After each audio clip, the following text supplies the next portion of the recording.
Welcome back. Today I'm here at Macdonald Company with Alex Moore, and we're going to talk about everything early careers and graduates. So we're going to get his advice on what young people should be doing in order for them to break into the industry.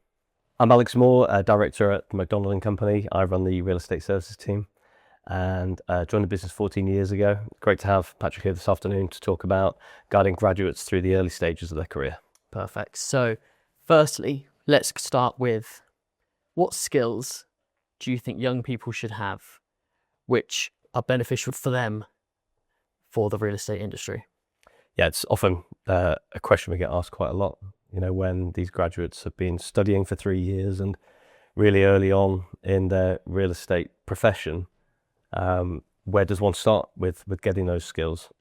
There's many things that undergraduates should and could consider, which we'll get into in a bit more detail as we go through.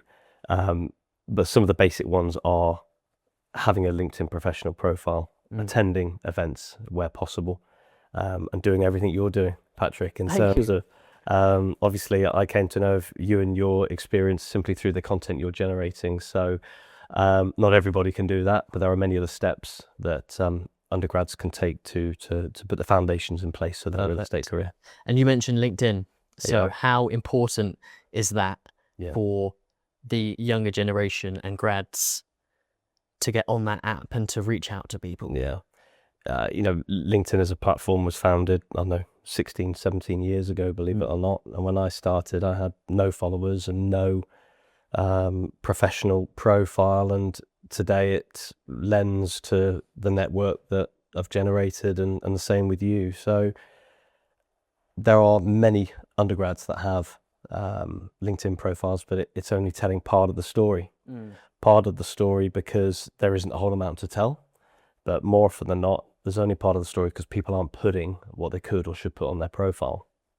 So people need to generate a narrative and an element of content and engagement with that online community so that people start to engage with them, just like you've done as well. So that is definitely one of the quickest and easiest ways to start off building a profile and the early stages within your career.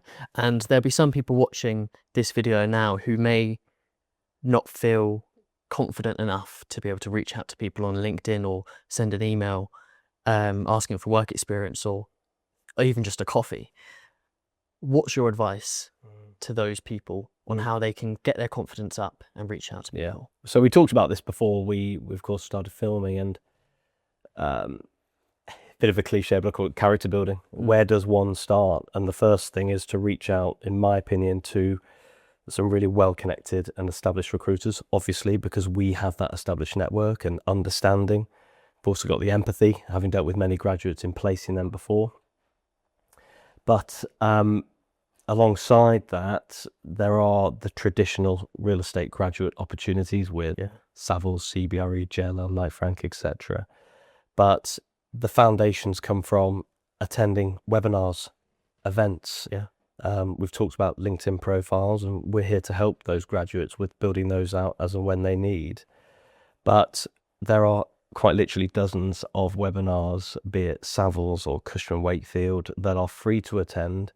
And even if you are not engaging with those professionals directly, you are building an understanding as to who's doing what where. And you can almost build up your own universe as to the people you should be reaching out to by attending these webinars as well. And that's just part of it. Definitely. And what are some of the events that these young people can go to? We know that there's the Surveyor Sevens next Friday.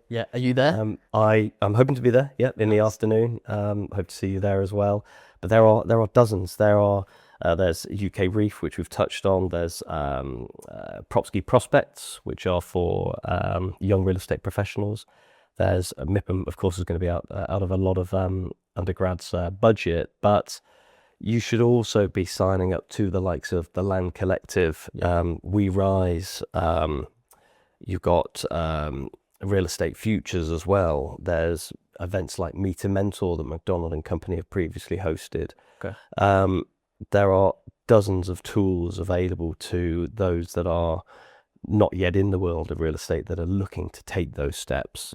And very simply, a quick Google of these various events is the first starting point. So during your time with Macdonald Company, do you think graduate uptake has decreased? It's a good question. It goes without saying that it is increasingly competitive for graduates in the current market with world events, which we've recorded on some of our Macroscope series recently, along with inflation rising in areas and employers NI. It is the amount of employers that are hiring at the graduate level is only going one way. It is certainly shrinking, but the pool of candidates hasn't reduced, therefore making it increasingly competitive for candidates. So that only amplifies the necessity to be ahead of the curve and ahead of your peers that are looking to get into the world of real estate by, as we say, connecting with the right professionals, attending the right events, ensuring that not just your CV is extremely polished and you are articulating the modules you've done and the areas of real estate that you have an interest in, but that reflects directly on the LinkedIn profile as well. Definitely. And we spoke about this before we started filming here today. And do you think networking and going out there and meeting people, having a coffee with someone, going to these events, do you think that's more important and opens more doors for you than just getting straight work experience? It's a chicken or egg situation. Where do you start? Do you get the experience first? Do you concentrate on connecting with people and attending events? And I think it really forms part of the same, trying to manage both in the same process and time frame. And you've got to be proactive in all of those areas simultaneously through the year. You yourself graduate in 2027. You are leaps and bounds ahead of many others that will be graduating over the next year or two by connecting yourself with the people in the right people in real estate to speak with. So I think it's, to answer your question, a balance of both. Nice. Okay. There's a lot of people going to university now and they don't have connections in the industry. What's your advice for those people who don't have that person to reach out to? Maybe pop a quick question. Yeah. I think you asked a similar question earlier about how to do it from the events angle and how to go about connecting with them. There's so much information available in the public domain. A quick Google or using ChatGPT or Claude to identify what the email string is, to make a direct introduction, to connect on LinkedIn, as we've discussed. But if you are connecting with somebody on LinkedIn, ensure that your LinkedIn profile is extremely nuanced and polished before you make that introduction. And when it comes to events, you and I talked earlier about going with a peer or a pal to have that companion to go along with, so that you're not going into a room of 50 or 100 people isolated and feeling like it's a big challenge. But you've got to take that first step somewhere along the process. Nice. And let's go a bit controversial. What do you think is the biggest mistake the younger generation and grads are doing, which just isn't getting them that extra step into the industry? I think it's I'll flip it on its head. It's more what they're not doing. Where for every position 2 years ago there may have been 10 graduates, there are now 20 because of the increased competition. So in terms of what they're not doing, they're not doing their research, they're not being methodical and organised in their approach to identifying who the best people to speak with are. Well, I've given you a few ideas before recording that I think would help you, even as proactive as you are. A couple of other pointers and people to speak with to get ahead of the curve. So to answer your question, it's simply being as proactive as possible in speaking to the right people at the right time, not leaving it till the 11th hour, not just thinking I can apply to the top 6 consultancies and I will be okay. I've given you some numbers there as to how competitive it is. You need to go above and beyond to build out that network and educate yourself outside of what your course was. You need to educate yourself as to who those stakeholders are, who the decision makers are, which businesses seem more proactive and ambitious with their growth, and not just from investment and transacting, but proactive from the angle of hiring as well. Yeah. And so you mentioned those 6 big consultancy firms, which everyone goes for. Do you do much work with the SMEs, the smaller size companies? We do, yeah. So what are the routes that people can reach out to those guys? Is it more of like a direct email or a phone call? Yeah. So with a lot of the, let's take the top 6 consultancies, they have these early career routes into those businesses. And more often than not, they've got established recruitment teams, in-house recruitment teams. So it is very rare that one of those top 6 consultancies would instruct a recruitment agency.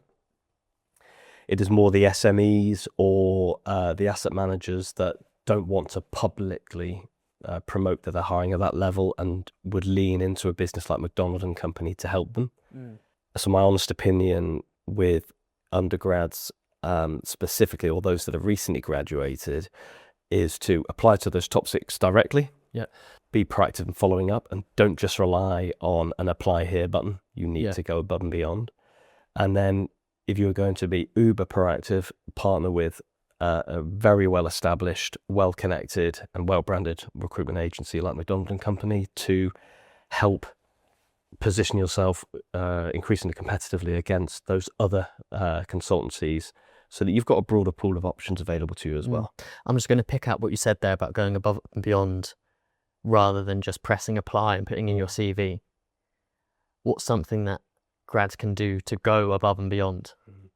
Much of it we've covered already, but I think LinkedIn, after you've made that application, to say, hey, look, John, Adam, Hannah, whoever it might be, took the time to apply to the graduate surveyor opportunity. I wanted to connect here with you directly.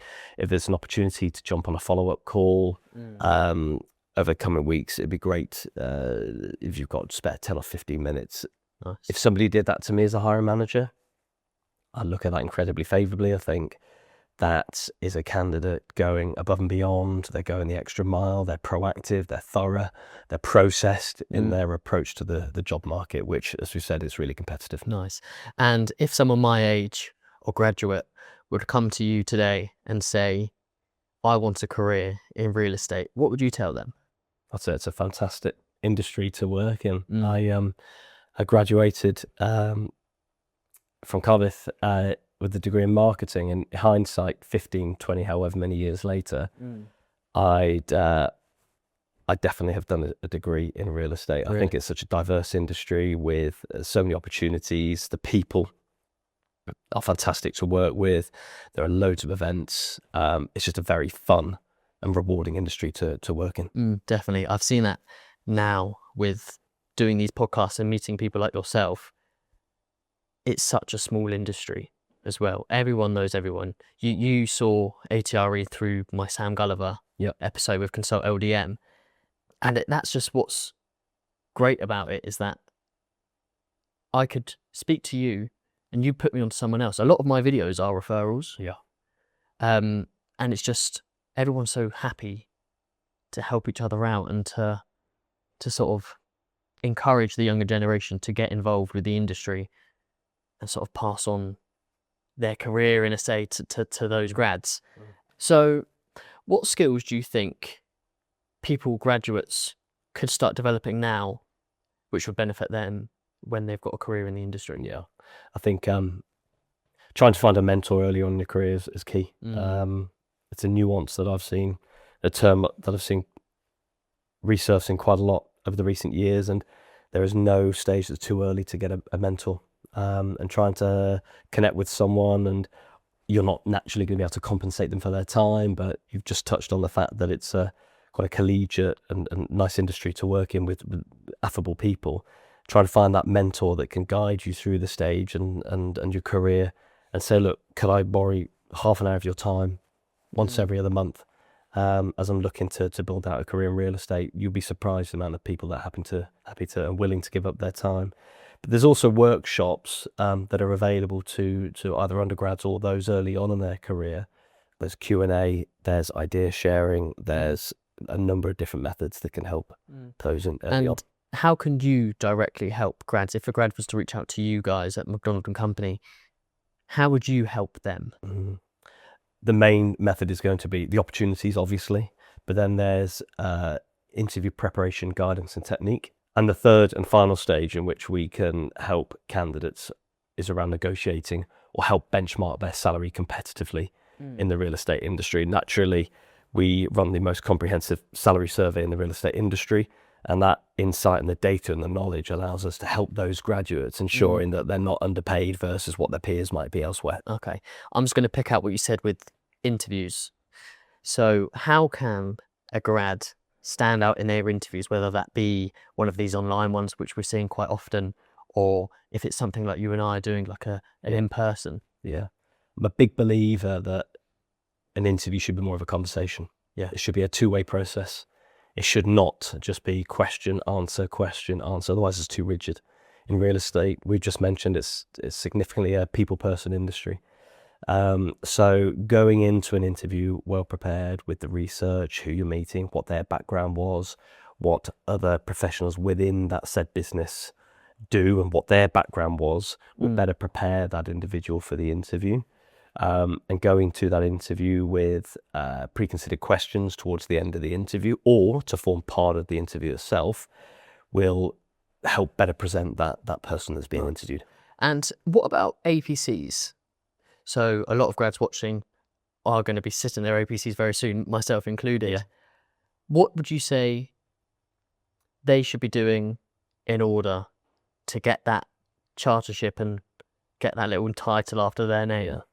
It's a really good question, because naturally, real estate professionals, most of them, I'd say 80%, give or take, are keen to secure those letters. And more often than not, you'll be exposed to a greater understanding and better modules on those rotations with the bigger consultancies.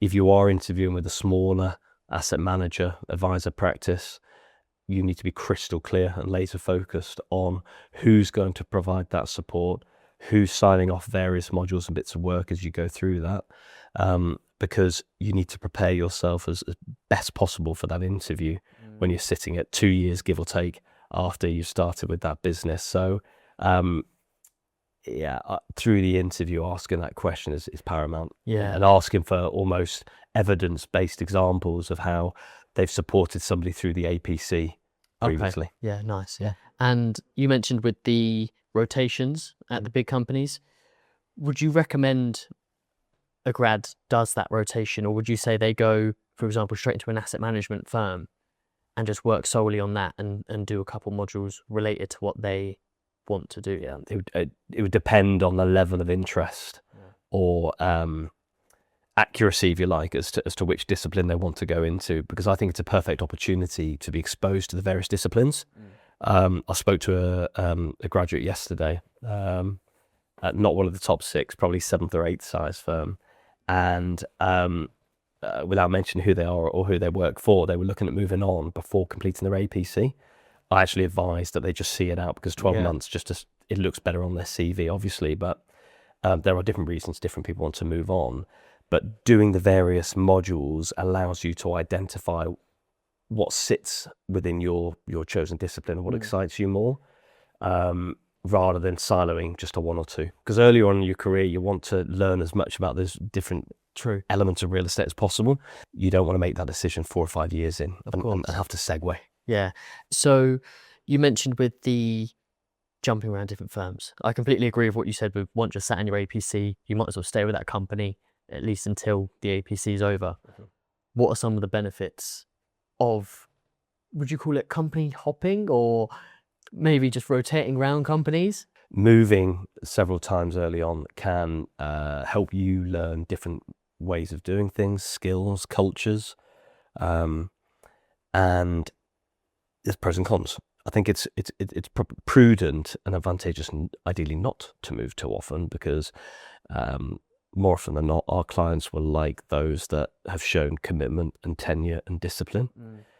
But equally, if you are within a business where you are not receiving the APC support, there is high turnover, there aren't the accounts or the clients to work with, then there is clear justification for one to move on. And a career and a CV should tell a story. You know, if you can give clear justification as to why you left a business or why you joined them in the first place, and you can execute your answer through the interview process in a very nuanced and clear way, you are going to stand out against other candidates through that interview process. So is there any specific question that a lot of grads ask you guys, which you could just answer? So all of these people watching now, any common questions that come up? I just it's hard to for candidates that are interviewing to answer that question because they haven't got the experience. So often it's around character traits. It's around what have you studied and what do you enjoy around real estate, and just having that preconceived answer ready is key. And the confidence through an interview process, as I've mentioned, will come through due diligence and research, being clear as to your motivations for joining that business and why those modules and why that particular role. And those main 2 or 3 points are going to help you stand out against other candidates. And do you have a lot of candidates which study real estate come to you, or is there a lot of non-qual as well? I'd probably say 70% come from a real estate background. Your traditional real estate university, Royal Egg, Reading, Henley, Oxford Brookes, Nottingham. So, and then we get those that come from a slightly different background, be that real estate, come from a residential background. But there is a real mixture, and we have seen an increase in those candidates at a graduate level because of how competitive it is and how saturated it is with candidates. So, it's a pivotal time of year. Of course, we've got people nearing the end of university and getting ready for their autumn intake, and we're here to help those candidates through the process where they need the help. So, with the terms of gap years or sandwich years, would you recommend to get the experience students do these gap years? Do employers like someone who's got a big chunk in the middle of university on their CV where they've worked in the industry? So you're talking about a gap year in between graduating and going to the professional world, or sandwich year? Sandwich year, yeah. I think they're highly recommended. Really? In hindsight, in line with what I studied, I think I would have done. Twofold. It gives you direct experience and hands-on in the world of the professional working space. You build up your network and your understanding, and then second of all, you've got a story to tell, which I mentioned a short while ago, around what you learned, the people you met, why it interests you, why you want to do it. So yes, if you can get on a sandwich year in between your various years at university, I would highly recommend it. But I know how competitive it can be. They are, definitely, especially with internships now. It's 4 week over summer, and I think I've applied to maybe 30. Yeah, I sent you one as well, didn't I? You did, yeah, you did. I'm applying to that currently. Good. There's still a few which I need to hear back from, but hopefully I'll get one over the summer. And that's perfect experience as well on the run up to your last year, and then starting into the professional full-time world. And we haven't really discussed much the value of internships, but where you can take every opportunity to get into an internship, for sure. Definitely. But it's the only problem I find is that it is the big 6 which offer them. Yeah. You know? Do you know if many smaller SMEs offer an internship, or is it more of a grad role? Not so much, because of course it comes with time. Yeah. To nurture and develop and take the time out of a director's day to help an intern on a 4 or 6 week period is a cost to that business. Yeah. And in a world where so many departments are stretched because of pressures on businesses, without covering them all over again, you would need to go to them to propose the value of you joining that business on a 4 or 6 week basis. So just to address that point, yes, the big consultancies offer that, but there is nothing stopping an undergrad being extremely proactive in going onto the website of a smaller asset manager or a propco or a consultancy even, and saying, happy to give my time and help your business over the summer. And would love the opportunity to meet either on Teams or for a coffee to talk about my experience and why your business is of interest to me as well. Definitely. So say if we were sat down, say if I reached out to you and I said, "Oh, let's grab a coffee." That's just the first stage. What do you think young people should do? Because a lot of people, they go ask people for a coffee, but they don't know what they want to talk about when they sit down. Yeah. What sort of topics? Is it more about the person? Would it be about you? Would it be about what I study? either or. I go back to the point I made, whether or not it's informal coffee or an interview, try not to treat it as an interview. Yeah. Try to treat it as a conversation. And I would be going into that meeting with a clear objective. One clear objective being that I would like a follow-up and or an opportunity to work at that business, be it on an internship or for a full-time role down the road.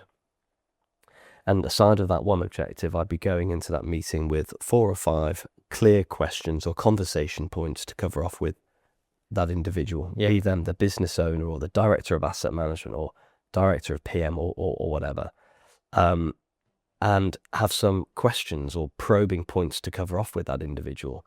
What is your intent or plan around business growth? What areas of your business do you feel there is a shortfall, or do you feel under-resourced? Because by asking that question, an open question, if you are researched and switched on, you can try and circumvent or overcome what is essentially an objective or a scenario to say, well, great, I would love to come into your business and help you address that, or shadow someone so I can learn or support them with that area of the business. Right. So we've now got past that stage with initial coffee. Okay, we've got that initial relationship. What's the way of maintaining that relationship? So say 6 months down the line, you and I may have not really spoken since. You've been very busy, I've been very busy with my studies. Yeah. How important is it to maintain that relationship? If you're interested in connecting and engaging with that individual over your professional career, I'd say very. I think that's the obvious. Connecting on LinkedIn, maintaining that connection and level of familiarity, if you like, with emailing and calling, and you don't want to bombard them and be over familiar. But then, as I've done with you today and another quite senior candidate that I'm looking to help, I'm off to an real estate industry event this evening, Wednesday evening, and I've invited them along. So even though I'm going, I said, look, come along. And it's a lot more informal then. And you don't necessarily, it's not always about, are you hiring? Would you take me on? Would you take me on? But you're just maintaining that element of contact in more of an informal and casual setting. Yeah. What about an formal setting? Would you say a networking event is fairly formal? Some of them can be quite a formal setting. Would you say a benefit of an informal conversation like you and I are having is worth more than this formal meet? There's value in both, and it depends on the context and that setting. For example, if you take a large event like Reef, where there's 16 or 18,000, if you can make a beeline and schedule a time to meet up with them, then great. If you're in a big room where it's hard to get the ear or the eye line of the individual you want to speak with, it can be quite hard to do that as well. And then you've got networking from the respective meeting for that coffee, as you mentioned. There's value in all of it. I'm trying to be quite methodical and organised so that you can maintain those relationships is what is key, and what will distinguish somebody that is proactive and ambitious and organised versus those that aren't. Yeah. And just moving on, are you having more companies come to you and say, we want these graduates, can you go and find them? Or has that sort of decreased in recent years? It almost definitely decreased. Really? We've talked about the large consultancies attracting directly with their in-house function, but the amount of opportunities within those larger consultancies has also reduced. But that said, we do have some of there's a live graduate role we've got at the minute where the client specifically does not want their name going to market. They work with a lot of high net worth individuals and investors, and they, what I would say, fly under the radar, and they don't want even the name of the business disclosed. So we're having to be quite strategic and stealth almost in taking that opportunity to market. So to answer your question, no, there are significantly fewer graduate opportunities, and that's why we're speaking here today, to help those graduates better prepare themselves so they are as proactive and competitively placed in a really competitive market. Yeah. Is that since COVID?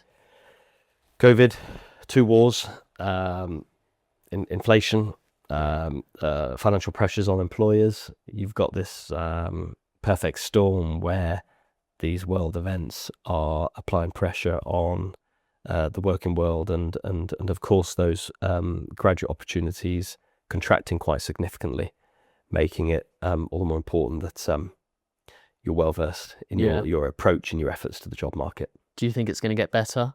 Yeah, of course it will. It's cyclical.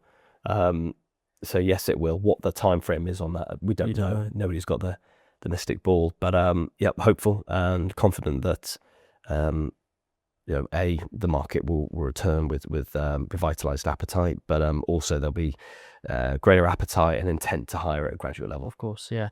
And do you reach out to graduates saying, I'm going to try and get you a job? Would you reach out directly to them, or is it more companies come to you and say, you need a grad? More often than not, it's the latter. There's an oversupply of candidates and an undersupply of graduate opportunities. Yeah. Therefore, we don't need to go to a market. We don't need to apply an executive search or a headhunt approach, because more often than not, we have a plethora of graduate candidates to consider for each job that we're mandated on. Of course. Anyway, Alex, thank you very much for inviting me in your office today. Yeah, pleasure. I think we've covered quite a lot of topics with early careers and the advice for the students, but I want to thank you again. No worries at all. Thank you. Thank you. Cheers. Good to meet you. Cheers.